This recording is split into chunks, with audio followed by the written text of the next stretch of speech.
Chapter 6. Good Morning Gorillas. The pounding ended. There was silence. A long silence. Jack opened his eyes. He peeked around the tree. The silverback was sitting on the ground. His lips were curved in a smile. He looked pleased with himself.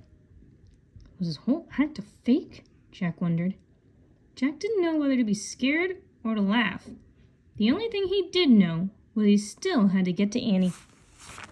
Jack pulled out the research book. He found the gorilla chapter again. He read, "To safely get close to gorillas in the wild, it's wise to act like a gorilla yourself. Crouch down and rest on your knuckles like a gorilla. Keep your head down and act friendly." Jack packed up his research book. He put his pack on his back. Then he went down on his knees. Jack took a deep breath. He smiled a friendly smile. Pressing down on his knuckles, he moved out from behind the tree. His fingers hurt as he walked on them. The silverback grunted. Jack didn't look up. He kept smiling a friendly smile as he crawled through the brush toward the clearing.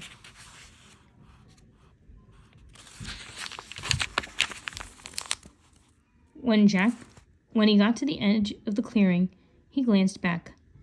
Giant Gorilla was following him. He was frowning, but he didn't seem about to attack. Jack kept going. He moved into the clearing, then he stopped. More gorillas were waking up. A large gorilla hugged Boo Boo as if to comfort her. When Boo Boo saw Jack, she screeched joyfully. All the other gorillas turned to look at him.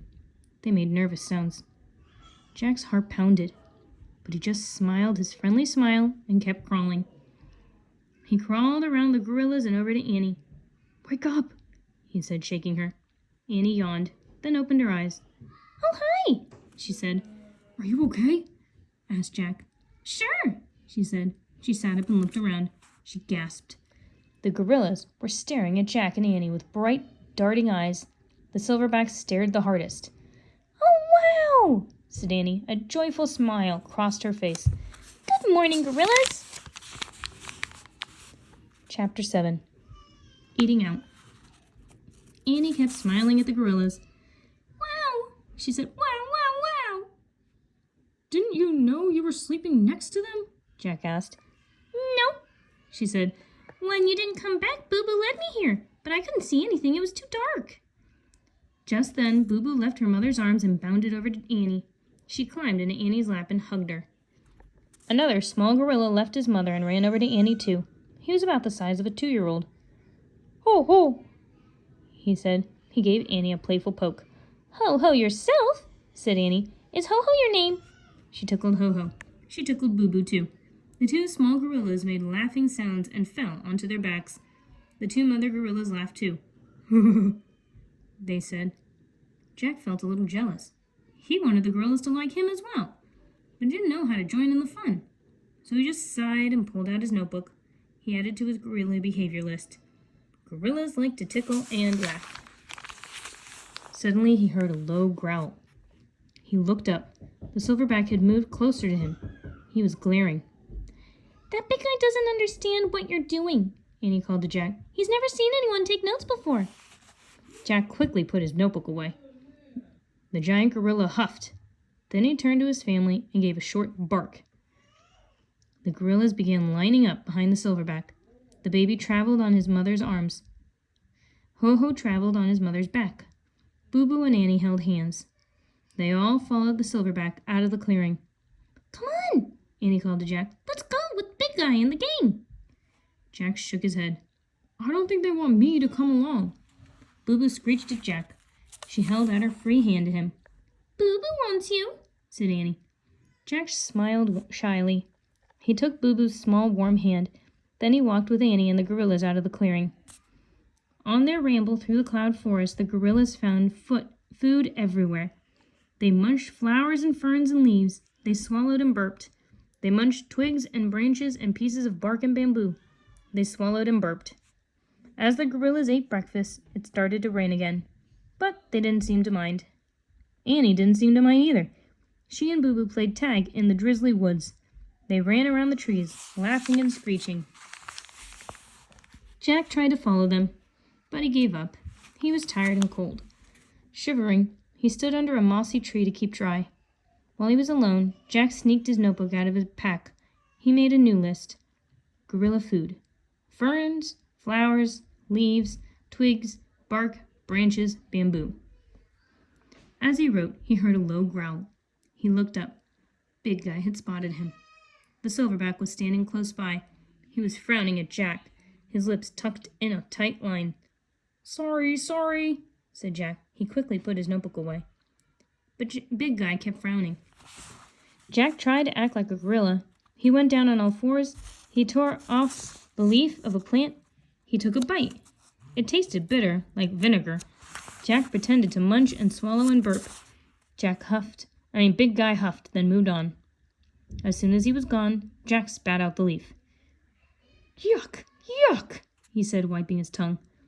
Jack felt a tap on his back. He jumped, but it was just Ho-Ho. The small gorilla offered him a twig to eat. Oh, no thanks, Ho-Ho, said Jack. Ho-Ho kept holding out the twig. Oh, okay, said Jack, politely taking it. I'll eat it later. He put the twig into his backpack. Ho-Ho's mom came over to Jack. She held some berries to his lips.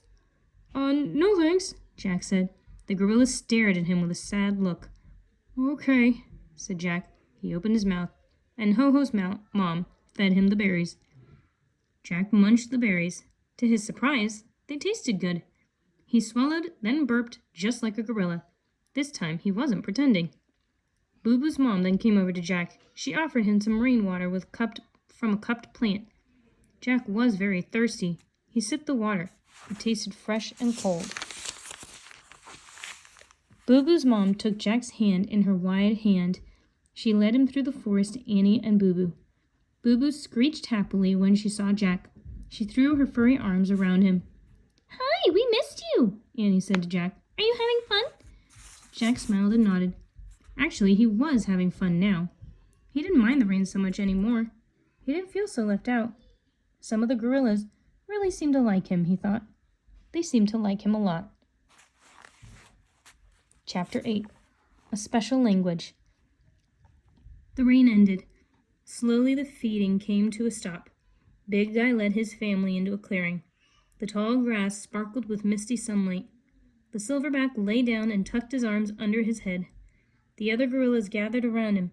Some beat the grasses until they were flat. Ho-Ho's mom made a bed of weed stalks for Ho-Ho.